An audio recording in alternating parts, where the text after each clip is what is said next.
meu nome é Carolina Valadares, eu sou mastologista da Rede Mama. Estou aqui para falar um pouquinho de um tema muito interessante, um tema recorrente nos consultórios, que é a injeção de algumas substâncias na mama para o aumento das mesmas. Então, qual que é o objetivo desse post? É principalmente informar as pessoas sobre o perigo de injetar algumas substâncias ilícitas e não adequadas para o aumento das mamas. Então, primeiramente, vou fazer um contexto histórico até para as pessoas entenderem de onde surgiu essa ideia. Os primeiros relatos de injeção de substâncias nas mamas para o aumento foi no século XIX, finalzinho do século XIX, início do século XX. Então, a primeira substância que foi utilizada para o aumento das mamas foi a parafina. A parafina, que é o mesmo material utilizado para a confecção de velas. Então, no finalzinho do século XIX, início do século XX, algumas mulheres começaram a injetar parafina nas mamas, né, com o intuito de aumentá-las. Algumas tiveram resultados satisfatórios, mas o que se evidenciou naquela época foi que muitas mulheres apresentavam muitas intercorrências, algumas agudas, outras crônicas, após 5 a 10 anos da infusão. Então, o que acontecia com essas mulheres? Primeiramente, algumas apresentavam infecções generalizadas, podiam ser infecções locais, mas algumas infecções generalizadas, infecções importantes, poderiam até levar à morte. Isso por quê? Porque esse material era um material que continha impurezas e micro-organismos, né? Não era um material preparado para infusão no corpo humano. E outras coisas também poderiam ocorrer, por exemplo, a necrose, que é a morte dos tecidos, então às vezes infundia esse material e a mama o tecido mamário poderia apresentar a morte, então assim, era um resultado catastrófico e esse material poderia migrar pelo corpo, então às vezes as mulheres poderiam encontrar parte daquela parafina nos gânglios linfáticos do pescoço, às vezes poderia migrar para o pulmão, fígado, causando diversos problemas à saúde.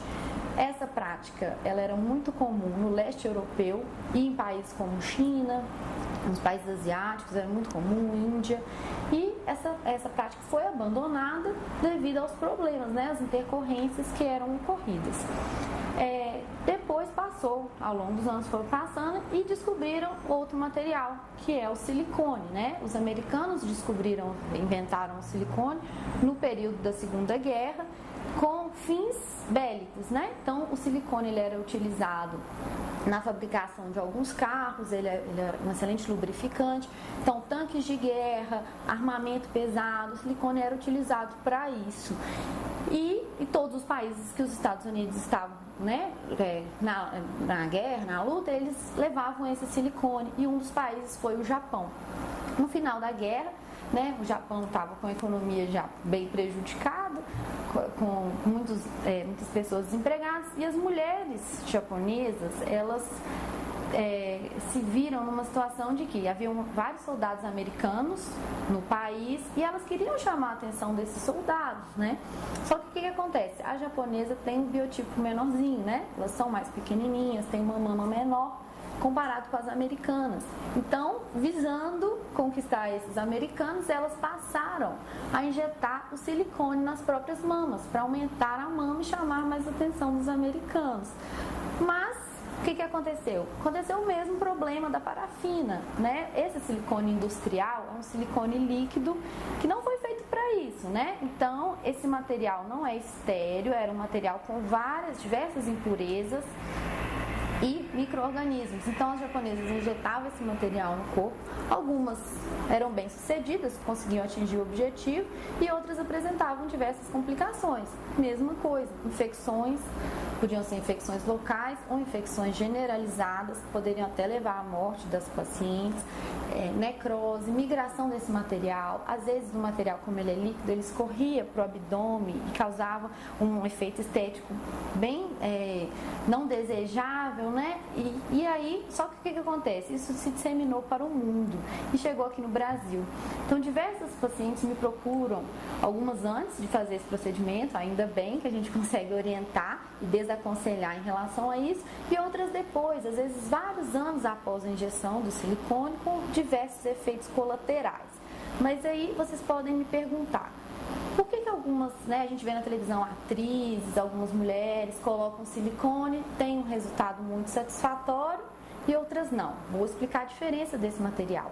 Esse silicone que as pessoas injetam, silicone líquido, ele não foi feito para uso médico, ele foi feito para uso industrial.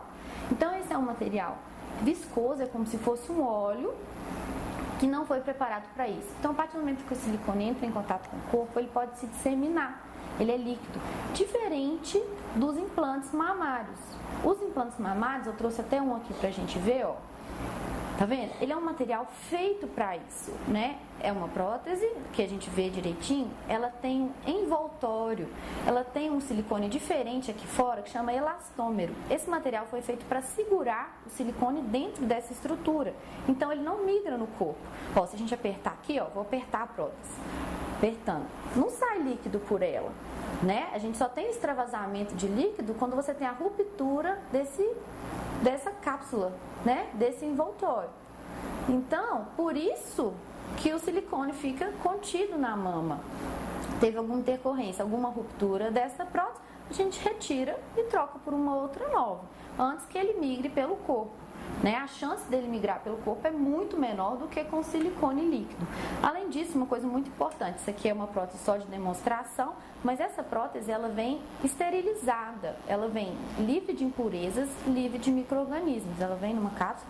Durante a cirurgia, de forma estéril, a gente implanta no corpo, então diminuindo enormemente as chances de infecção. Então, gente, quem tem esse desejo de fazer o aumento das mamas, de ter mamas mais volumosas, tem que ter certos cuidados, porque às vezes você vai fazer uma economia, vai num profissional não médico, não capacitado, que não tem preparação mesmo, que não tem a formação para isso. Às vezes você vai economizar, mas vai pagar caro no futuro. É muito comum a gente pegar no consultório mulheres que fizeram a injeção do silicone líquido no passado, 5, 10 anos depois procuram a gente com dores, com muita dor na mama, dores refratárias que não respondem a analgésicos. Então, assim, qualidade de vida muito ruim. Você tem um endurecimento das mamas como um todo e, igual eu falei, pode ter a disseminação desse silicone para vários órgãos, comprometendo a saúde da pessoa. Eu trouxe, além disso, que eu como mastologista tenho a obrigação sempre de falar a respeito da prevenção, né, do rastreamento do câncer de mama. Então eu trouxe aqui uma mamografia de uma mulher que não injetou silicone líquido, uma mamografia normal, com uma alteração, e trouxe uma mamografia com esse silicone injetado, que chama siliconoma, né? Quando formam as bolinhas, que eu vou mostrar aqui na mamografia. Então aqui, ó, como vocês podem ver, isso é uma mamografia. Aqui a gente vê direitinho as estruturas, para resumir um pouco, né? Isso aqui é a pele, a gordurinha embaixo, o subcutâneo e a glândula mamária, né? E aqui, isso é lado direito e lado esquerdo.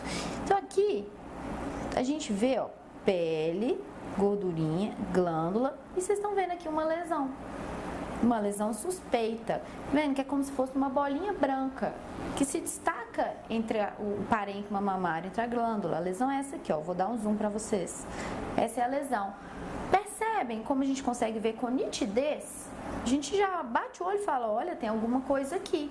Para isso serve o rastreamento, né? Para a gente evidenciar as lesões e já procurar diagnosticá-las.